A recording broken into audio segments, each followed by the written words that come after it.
ರೈತರಿಗಿರೋ ಸಮಸ್ಯೆ ಬಗೆಹರಿತಾ ಇದೆಯಾ? ರೈತರ ಸಮಸ್ಯೆ ಬಗೆಹರಿತಾ ಇದೆಯಾ ಅನ್ನೋದು ಬೇಡ ಸ್ವಾಮಿ. ರೈತರನ್ನ ಕೇಳೋ ಸರ್ಕಾರದಲ್ಲಿ 224 ಜನ ಶಾಸಕರಿದ್ದಾರೆ. 1-2 ವರ್ಷ ಆಯ್ತು ಈ ಕಾಂಗ್ರೆಸ್ ಸರ್ಕಾರ ಬಂದು.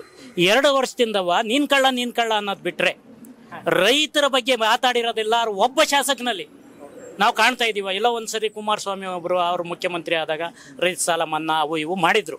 ನಂತರ ಬಂದಂಥವ್ರು ಒಬ್ಬ MLA ರೈತರ ಪರವಾಗಿ ಚರ್ಚೆ ಮಾಡೋಣ ಯಾರಿದ್ದಾರೆ? ಹಠ ಹಿಡಿದು ನಿಲ್ಲ MLA ಯಾರಿದ್ದಾರೆ? ಇವತ್ತು ಆ ಪರಿಸ್ಥಿತಿ ಇದೆ. ನಮ್ದು ಆಲೂರು ತಾಲೂಕು ತಗೊಳ್ಳೋದಾದ್ರೆ ಇವತ್ತು ಆಲೂರು ತಾಲೂಕು ಸಪರೇಟ್ ವಿಧಾನಸಭಾ ಕ್ಷೇತ್ರ ಮಾಡ್ಬೇಕು. ಖಂಡಿತ ಸಪರೇಟ್. ಯಾಕೆಂದ್ರೆ ಇಲ್ಲಿವರೆಗೆ ಆಲೂರಿನ ಅಭಿವೃದ್ಧಿ ಆಗಲಿ, ಆಲೂರಿನ ರೈತರ ಬಗ್ಗೆ ಆಗಲಿ, ಆಲೂರಿನ ರೈತರ ಸಮಸ್ಯೆಗಳ ಬಗ್ಗೆ ಆಗಲಿ ಇಲ್ಲಿವರೆಗೂ ಯಾವ ಶಾಸಕರು ಕೇಳಿಲ್ಲ. ನಮ್ಮ ಆಲೂರಿನ ಶಾಸಕರು ಒಬ್ಬರು ಆದರೆ ನಮಗೆಲ್ಲ ಒಂದು ಕಡೆ ಒಂದು ಶಕ್ತಿ ಸಿಗಲ್ವಾ? ನಮ್ಮ ಇವತ್ತು ಉದಾಹರಣೆ 1 ಅಲ್ಲ 2 ಅಲ್ಲ 100 ಇದ್ದಾವೆ. ಒಂದು ಉದಾಹರಣೆ ಕೊಡ್ತೀನಿ. ಫಾರಂ 53 ಅಂತ 94ರಲ್ಲಿ ನಾವು ಅರ್ಜಿ ಹಾಕಿದ್ವಿ.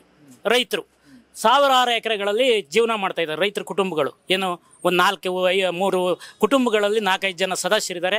2 ಎಕರೆ 1 ಎಕರೆ ಉತ್ಕೊಂಡು ಜೀವನ ಮಾಡ್ತಾ ಇದ್ದಾರೆ. ಆದರೆ ಇವತ್ತಿನವರೆಗೂ ಫಾರಂ 53 ಅರ್ಜಿ ಹಾಕಿ 94ರಲ್ಲಿ ಇವತ್ತಿನವರೆಗೂ ಹಂಗಾರೆ ಸರ್ಕಾರಗಳು ಬಂದು ಇದು ಬಗರ್ಹುಕುಂ ಕಮಿಟಿ ಮಾಡಿಲ್ವಾ? ಯಾವನಾರು ಕೈಗೆತ್ಕನ್ನ ಏನಕ್ಕೆ ಕೈಗೆತ್ಕನಕ್ಕಲ್ಲ ಇವ್ರಿಗೆ ಏನಾರು ನಾವು ಹೋಗಿ ದುಡ್ಡು ಕೊಡ್ಬೇಕಾ? ಇಲ್ಲ ಈ ಕೆಲವು ಊರುಗಳನ್ನ ಟಾರ್ಗೆಟ್ ಮಾಡ್ತಾರೆ. ಈ ಊರುಗಳದ್ದು ಮಾಡೋದೇ ಬೇಡ. ಇವ್ರುಗಳು 5 ರೂಪಾಯಿ ಕೊಡೋಕ್ಕಲ್ಲ. ಎಲ್ಲೋ ಮಲೆನಾಡು ಪ್ರದೇಶದಲ್ಲಿ ಯಾವನೋ 4 ಎಕರೆ 5 ಎಕರೆ ಉಳ್ಕೊಂಡು 1 ಲಕ್ಷ 2 ಲಕ್ಷ ಕೊಡ್ತಾನ ಅವ್ರದ್ದು ಮಾಡ್ತಾರೆ. ಬಗರ್ಹುಕುಂ ಕಮಿಟಿ ಇದನ್ನ ಇವತ್ತು ಮೀಟಿಂಗ್ ಕರೆದವ್ರ? ಯಾಕೆ ಕರೆದಲ್ಲ? ಮತ್ತೆ ಒಳ್ಳೆ ಶಾಸಕರು ಅನ್ನೋದಾರೆ ಯಾವ ರೀತಿ ಶಾಸಕರು ಒಳ್ಳೆಯರು? ಹಿಂದೆ ಶಿವಪ್ಪ ಅವ್ರನ್ನ ಕೊಟ್ಟಂತ ಕ್ಷೇತ್ರ ಇದು. ಆನಂತರದಲ್ಲಿ HK ಕುಮಾರಸ್ವಾಮಿ ಅವ್ರು ಗೆದ್ರು ಸತತವಾಗಿ. ಈಗ JDS BJP ಮೈತ್ರಿ, BJP ಶಾಸಕರು ಗೆದ್ದಿದ್ದಾರೆ. ಶಾಸಕರು ಸಿಗ್ತಾರ ಸಾಮಾನ್ಯರು? ನೋಡಿ, ನೀವು ನೆನಪು ಮಾಡಿದ ಒಳ್ಳೇದಾಯ್ತು. ಶಾಸಕ BB ಶಿವಪ್ಪನವರಾದಾಗ ಬಗರ್ಹುಕುಂ ಕಮಿಟಿ ಆಯಿತು. ತಾಲೂಕು ವೈಸು ಒಂದೊಂದು ಏರಿಯಾದಲ್ಲಿ ಒಂದೊಂದು ಊರಿನಲ್ಲಿ 10, 12, 15 ಜನದ್ದು ಒಂದೊಂದು ಕಮಿಟಿ ಒಳಗೆ ಸೇರಿಸ್ಕೊತಾ ಇದ್ರು. ಅವ್ರದ್ದು ಕಮಿಟಿಲಿ ಆದಾಗ ಕೆಲವರಿಗೆಲ್ಲ ಆಯಿತು ಬಗರ್ಹುಕುಂ ಮೇಲೆ. ನಮ್ಮ ಭಾಗದಲ್ಲೂ ಆಗಿದೆ, ಎಲ್ಲ ಭಾಗದಲ್ಲೂ ಆಗಿದೆ. ಆದರೆ ಶಾಸಕರ ಸ್ಥಾನ ಹೋದ್ಮೇಲೆ ಶಿವಪ್ಪನವ್ರು ಹೋದ್ಮೇಲೆ ಒಂದೊಂದು ಸೈನ್ ಆಗಿದ್ದವು ಸಹ ಅವ್ರು ಒಂದು ಸೈನ್ ಮಾಡಿದ್ರು, ಚುನಾವಣೆ ಬಂತು, ನೀತಿ ಸಂಹಿತೆ ಬಂತು, ಕ್ಲೋಸ್. ಒಂದೊಂದು ಸೈನ್ ಆಗಿದ್ದವು ಮುಂದಕ್ಕೆ ಹೋಗ್ನಿಲ್ಲ. ಅಲ್ಲಿಂದ ಈಚೆ ಬಂದಂಥ ಶಾಸಕರು ಯಾರಿಗೂ ಕಣ್ಣು ಮೂಗು ಕಿವಿ ಇಲ್ವೇ ಇಲ್ಲ. ಆದ್ರೂ 3 ಸಲ ಗೆಲ್ಸಿದ್ರಲ್ಲ ಇಲ್ಲಿ ಜನ ಕುಮಾರಸ್ವಾಮಿ ಅವ್ರನ್ನ. ಗೆದ್ದಿದ್ದಾರೆ. ಅಲ್ಲಿ ಕಮಿಟಿ ಆಯ್ತಾ, ಸರ್ಕಾರ ಬೇರೆ ಬೇರೆ ಸರ್ಕಾರ ಬಂತು, ಬದಲಾಯಿತು. ಇವ್ರಿಗೆ ಕೆಲಸ ಮಾಡೋಕ್ಕೆ ಆ ಕಮಿಟಿ ಮಾಡೋಕ್ಕೆ ಅವಕಾಶಗಳು ಸಿಕ್ನಲ್ಲ. ಕಮಿಟಿ ಆಗಬೇಕು, ಕಮಿಟಿ ಸರ್ಕಾರ ಅನೌನ್ಸ್ ಮಾಡಬೇಕು. ಬಗರ್ಹುಕುಂ ಈಗಿರೋ ಶಾಸಕರು BJP ಶಾಸಕರಿಗೆ ಇದನ್ನೆಲ್ಲ ಗಮನಕ್ಕೆ ತಂದಿದ್ದೀರಾ?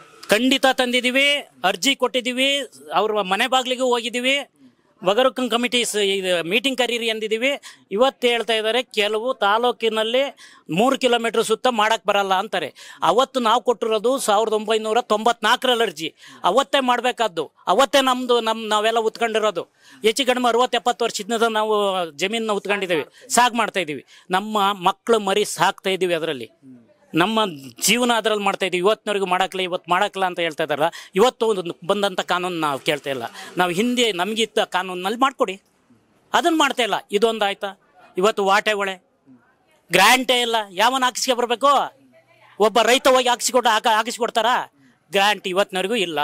ಇವತ್ತು ವಿದ್ಯುತ್ ಕೊರತೆ. ಬೇಸಿಗೆ ಬಂತು, ಜನವರಿ ಡಿಸೆಂಬರ್ ಶುರುವಾಯಿತು ಅಂದರೆ ರೈತರುಗಳು KEB ತಂದು ದಿನನಿತ್ಯ ಅಲಿಬೇಕು. ಇವತ್ತು ಒಂದು ವಿದ್ಯುತ್ ಸ್ಥಾವರಗಳ ಸಪ್ರೇಟ್ ವಿದ್ಯುತ್ ಸ್ಥಾವರಗಳು ಮಾಡಿಲ್ಲ. ರೈತರನ್ನ ಹೊಲ ಗದ್ದೆಯಲ್ಲಿ ಅವ್ರ ಬೆಳೆದಂಥ ಬೆಳೆಗಳು ಅರ್ಧಂಬರ್ಧ ಆಗಿರ್ತವೆ. ಇದನ್ನ ಅವ್ರ ವೈರ್ಗಳ ಕಿತ್ಕೊ ಬರ್ತಾರೆ, ಎಲ್ಲನೂ ಜೋಚ್ಕೊಂತಾರೆ ಇವರು KEB. ರೈತರು ಬೆಳೆ ಬೆಳೆದು ಯಾರಿಗೆ ಕೊಡ್ತಾ ಇದ್ದಾರೆ? ಇವತ್ತು ಸೈನಿಕರು ಇವತ್ತು ಗಡಿಯಲ್ಲಿ ಯುದ್ಧ ಮಾಡ್ತಾ ಇದ್ದಾರೆ. ಅವ್ರು ಯುದ್ಧ ಮಾಡೋರಿಗೆ ಆಹಾರ ಪದಾರ್ಥಗಳನ್ನು ಬೆಳೆದುಕೊಡೋಣ ಯಾವನು? ಇವತ್ತು ರೈತನೇ ಇಲ್ದು ಹೋದ್ರೆ ಯುದ್ಧ ಮಾಡೋಕ್ಕಾಗುತ್ತೆ? ಅಲ್ಲಿ ಹಸ್ಕೊಂಡು ಯುದ್ಧ ಮಾಡ್ತಾರೆ. ಎಷ್ಟು ದಿವ್ಸ ಮಾಡ್ತಾರೆ? ಇವತ್ತು ಈ ನಾಡಿನ ನಮ್ಮ ರಾಜ್ಯ ನಾಯಕರುಗಳಿದಾರಲ್ಲ, ದೇಶ ಆಳ್ತಾ ಇರೋರು, ಅವ್ರಿಗೆ ಅನ್ನ ಇಲ್ದರೆ ಜೀವನ ಮಾಡ್ತಾರ? ಹಣದಲ್ಲೇ ಜೀವನ ಮಾಡ್ತಾರ? ಇವತ್ತು ರೈತನ ಬಗ್ಗೆ ಕಲ್ಪನೆನೇ ಇಲ್ಲ. ಇವತ್ತು ನಮ್ಮ ಆಲೂರು ತಾಲೂಕು ಬೇಕಾದಷ್ಟು ಇವತ್ತು ಅಭಿವೃದ್ಧಿ ಕಾರ್ಯಗಳಾಗಬೇಕಾಯ್ತು. ಇವತ್ತಿನವರೆಗೂ ಯಾವುದೇ ಅಭಿವೃದ್ಧಿ ಕಾರ್ಯ ಇಲ್ಲ. ಇವತ್ತು ಒಂದು ಇದು ಇದಾಗಬೇಕಾಯ್ತು ನಮಗೆ. APMC ಇಲ್ಲಿವರೆಗೂ ಇಲ್ಲ. ಸಕಲೇಶಪುರ ಅಭಿವೃದ್ಧಿ ಆಗಿದ್ಯಾ? ಇಲ್ಲೇ ಮತದಾರರನ್ನೇ ಮಾತಾಡ್ಸೋಣ. ಸರ್ ನಮಸ್ತೆ, ನಿಮ್ಮ ಹೆಸರು? ನಮಸ್ತೆ, ಅಶ್ವಥ್. ಸಕಲೇಶಪುರ ಅಭಿವೃದ್ಧಿ ಆಗುತ್ತೆ ಅನ್ನೋ ನಂಬಿಕೆ ಇದೆಯಾ? ಪ್ರಪ್ರಥಮವಾಗಿ ನಮ್ಮ ವಿಧಾನಸಭಾ ಕ್ಷೇತ್ರ ಸಕಲೇಶಪುರ ಹಾಗೂ ಆಲೂರು ಕಟ್ಟಾಯ, ಅದರಲ್ಲೂ ವಿಶೇಷವಾಗಿ ಭೌಗೋಳಿಕ ವಿಸ್ತೀರ್ಣದಲ್ಲಿ ಜಾಸ್ತಿ ಇರ್ತಕ್ಕಂಥ ಕ್ಷೇತ್ರ. ಯಾಕೆ ಅಂತಂದರೆ ಮೂಲಭೂತ ಸೌಕರ್ಯ ವಿಚಾರ ಬಂದಾಗ ಎಲ್ಲ ಕ್ಷೇತ್ರದ MLAಗಳು ಕೊಟ್ಟಂತ ಅನ್ನೋದನ್ನು ಕೊಡೋದು. ಆದರೆ ವಿಸ್ತೀರ್ಣದಲ್ಲಿ ಜಾಸ್ತಿ ಇರೋದ್ರಿಂದ ಸಾಕಷ್ಟು ಮೂಲಭೂತ ಸೌಕರ್ಯದಲ್ಲಿ ಇನ್ನೂ ವಂಚಿತವಾಗಿರ್ತಕ್ಕಂಥದ್ದು. ಅದ್ರ ಜೊತೆಗೆ ಇಲ್ಲಿಯ ಶಾಸಕರು ಕೂಡ ಈಗಾಗಲೇ ಹುಮ್ಮಸ್ಸಿನಿಂದ ಈಗಾಗಲೇ ಕೆಲಸ ಮಾಡಬೇಕು ಅಂತ ಇರ್ತಕ್ಕಂಥದ್ದು. ಆದರೆ ರಾಜ್ಯ ಸರ್ಕಾರ ಈಗಾಗಲೇ ನಿಮಗೆ ಗೊತ್ತಿರ್ತಕ್ಕಂಥದ್ದು ಹಲವಾರು ಭಾಗ್ಯಗಳ ಬೇಡದ ಭಾಗ್ಯಗಳ ಕೊಟ್ಟು ಈಗಾಗಲೇ ನಮ್ಮ ಅಭಿವೃದ್ಧಿ ವಿಚಾರದಲ್ಲಿ ಕುಂಠಿತ ಆಗಿರ್ತಕ್ಕಂಥದ್ದು. ಅದ್ರ ಜೊತೆಗೆ ನಮ್ಮ ಸಕಲೇಶಪುರದಲ್ಲಿ ಅದರಲ್ಲೂ ವಿಶೇಷವಾಗಿ ಹೆಚ್ಚು ನಮಗೆ ಸಮಸ್ಯೆ ಇರ್ತಕ್ಕಂಥದ್ದು ಆನೆ ಹಾವಳಿ. ಈಗಾಗಲೇ ಹಲವಾರು ಬಾರಿ ಆನೆಯಿಂದ ಪ್ರಾಣ ತೆತ್ತಂಥ ಸಂದರ್ಭದಲ್ಲಿ ಎಷ್ಟೋ ಜನ ನಮ್ಮ ಇಲ್ಲಿ ಧರಣಿ ಕೂತಂಥ ಸಂದರ್ಭದಲ್ಲೂ ಕೂಡ ರಾಜ್ಯ ಸರ್ಕಾರ ಎಲ್ಲೋ ಒಂದು ಕಡೆ ಶಾಶ್ವತ ಪರಿಹಾರ ಕಂಡುಕೊಡುವ ನಿಟ್ಟಿನಲ್ಲಿ ಎಲ್ಲೋ ಒಂದು ಕಡೆ ಸಮಸ್ಯೆ ಆಗಿದೆ. ಇದು ಅದರಲ್ಲೂ ಕೂಡ ಸಕಲೇಶಪುರ ಜನತೆಗೆ, ಅದರಲ್ಲಿ ನಮ್ಮಲ್ಲಿ ಈಗಾಗಲೇ 100ಕ್ಕೂ ಹೆಚ್ಚು ಜನ ಪ್ರಾಣ ತೆತ್ತಿರ್ತಕ್ಕಂಥದ್ದು. ಅದ್ರ ಜೊತೆಗೆ ರಾಜ್ಯ ಸರ್ಕಾರ ಬೇರೆ ಬೇರೆ ಭಾಗ್ಯಗಳ ಹೊರತುಪಡಿಸಿ ಅವೈಜ್ಞಾನಿಕ ಕಾಮಗಾರಿಗಳಿಗೂ ಹಲವಾರು ಕೋಟಿಗಳನ್ನ ಈಗಾಗಲೇ ಮೀಸಲಿಟ್ಟಿರ್ತಕ್ಕಂಥ ಗೊತ್ತಿರ್ತಕ್ಕಂಥ ವಿಚಾರ. ಆದರೆ ನಮ್ಮಲ್ಲಿ ರೈತರು ಕೂಡ ಈಗ ಆನೆ ಕಾರಿಡಾರ್ ಮಾಡಲಿಕ್ಕೆ ಎಷ್ಟೋ ಜನ ವಾಲಂಟಿಯರ್ ಆಗಿ ಈಗ ನಾವು ಜಮೀನ ಕೊಡ್ತೀವಿ ಅಂತ ಬಂದಿದ್ರು ಕೂಡ ಸರ್ಕಾರ ಎಲ್ಲೋ ಒಂದು ಕಡೆ ಅವರಿಗೆ ಬರ್ತಕ್ಕಂಥ ಕೋಟಿ ಎಷ್ಟು ಕೋಟಿ ಬರುತ್ತೋ ಅದು ಕೊಟ್ಟು ಶಾಶ್ವತ ಪರಿಹಾರ ಕಂಡು ಕೊಟ್ಟರೆ ಈ ಕ್ಷೇತ್ರದಲ್ಲಿ ಇರ್ತಕ್ಕಂಥ ಶಾಸಕರಿಗೂ ಕೂಡ ಹಲವಾರು ವರ್ಷಗಳಿದ್ದ ಸಮಸ್ಯೆಯನ್ನು ಪರಿಹಾರ ಆಗುತ್ತೆ ಅಂತ ಹೇಳ್ತೀವಿ. ಕನೆಕ್ಟ್ ಕರ್ನಾಟಕ, ಇದು ನಿಮ್ಮ ನೆಟ್ವರ್ಕ್.